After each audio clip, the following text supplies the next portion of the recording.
Les zombies des films hollywoodiens, c'est la peur, le fantasme de la mort contagieuse. Les zombies en Haïti, en revanche, c'est vraiment un processus bien canalisé, bien cadré.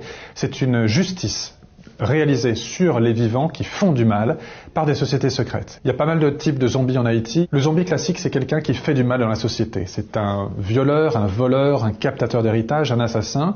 Et eh bien, la justice des hommes n'est pas forcément idéale. Du coup, on va pouvoir utiliser contre lui une justice divine, une justice surnaturelle. Cette personne va être convoquée 7 fois de suite devant des sociétés secrètes, Champouel, Cochon-Gouy, Cochon-Mahon, Bizango, qui se disent les descendants des esclaves révoltés contre les Français à la toute fin du XVIIIe siècle. Si au fur et à mesure, eh bien, elle prouve qu'elle est totalement innocente, eh bien, on va lui dire c'est bon, tu peux partir, il ne te sera fait aucun mal.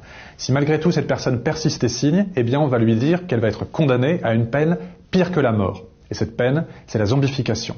Elle va être droguée un jour, sans savoir exactement quel jour. On lui met une drogue dans ses chaussures, par exemple, dans ses vêtements. C'est un composé à base de foufou, de fougou. C'est un poisson, le poisson globe, qui est entièrement toxique. Et ça va provoquer un état assez second pour l'individu. Le seul problème, c'est que c'est une drogue, la tétrodotoxine, la substance active de ce poisson ne passe pas à travers la peau. Donc il faut rajouter d'autres produits, et notamment de la bave de crapaud, du jus de vipère, des extraits végétaux. La personne va se gratter un tout petit peu, et en se grattant, le poison va pénétrer à l'intérieur du corps. Ça se passe vers 6 heures du matin. Vers 11h midi, la personne est en état de mort apparente. Elle est intoxiquée. Le rythme cardiaque est fortement diminué, le rythme respiratoire est diminué, la température corporelle est diminuée. Elle a les yeux grands ouverts, elle voit tout, elle entend tout, elle comprend tout. Mais elle ne peut pas bouger, elle ne peut pas interagir. Et tout le monde autour d'elle pense qu'elle est morte. Sauf évidemment les gens qui l'ont droguée. Cette personne va être allongée, il va y avoir des funérailles assez rapides, elle va être mise dans un cercueil avec un verre au niveau du visage et les gens vont venir la voir, vont venir lui parler, notamment ceux qui l'ont drogué, vont lui dire « Retiens bien mon visage, car c'est moi qui t'ai drogué, désormais tu es mon esclave, tu m'appartiens, à partir de maintenant tu es un zombie ».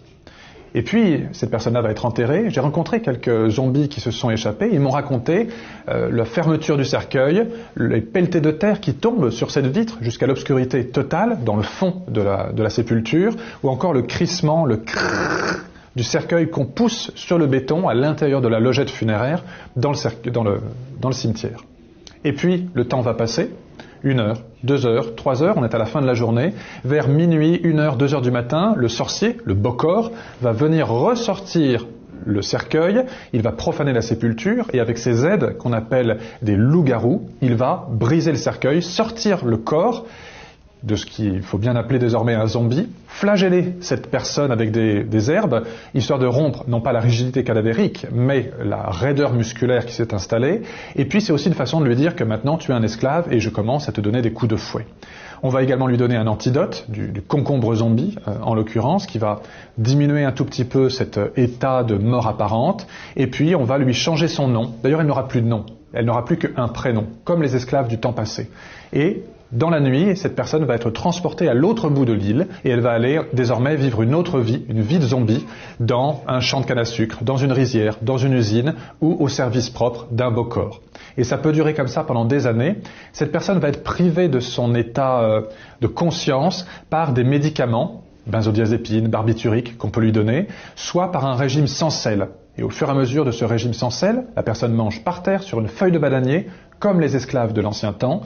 Eh bien, elle va développer un œdème cérébral qui va faire qu'elle va perdre tout état non seulement de conscience, mais surtout, elle va être dans un état de hébétude permanente. Aucun libre arbitre. C'est ça ce qu'on appelle un zombie. C'est vraiment une procédure juridique, religieuse, mystique. Mais attention, certains s'en servent aussi de façon dévoyée. J'ai rencontré 2 zombies qui, eux, se sont fait zombifier, non pas par cette coutume classique et bien organisée, mais par leur belle-mère ou par leur mari qui souhaitait se débarrasser d'eux. Ça, c'est ce qu'on appelle des zombies criminels, non pas des zombies juridiques. Certains zombies arrivent à sortir de ce cercle infernal, généralement parce qu'il y a une catastrophe qui se produit. Un tremblement de terre qui fait s'effondrer la maison du bokor, un ouragan ou autre chose, et eux étaient en train de travailler dans les champs.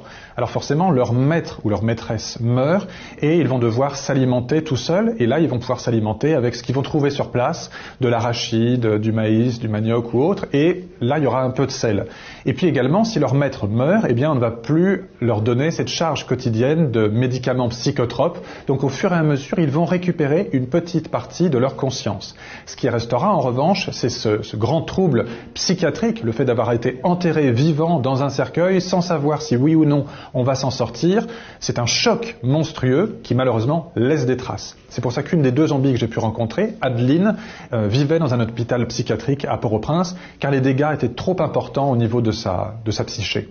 C'est totalement illégal, bien entendu. C'est une pratique qui est absolument réprimandée par la justice de Haïti, par le code pénal, et c'est puni d'un enfermement, la peine de prison, et d'une forte amende, au même titre qu'une mort véritable. C'est la même peine. Zombifier quelqu'un et tuer quelqu'un, en termes de loi en Haïti, c'est la même chose. La pratique, elle est encore bien vivace en Haïti. Quand on lit l'équivalent d'un grand quotidien, le Nouvelliste, à Port-au-Prince, la capitale, quasiment tous les 15 jours, toutes les 3 semaines, il y a un grand zombie qui réapparaît. On peut estimer le nombre de zombies officiels à probablement 1000, 1500 en Haïti actuellement. Très certainement, ce chiffre est largement sous-évalué. On peut imaginer qu'il y en a probablement 10 fois plus.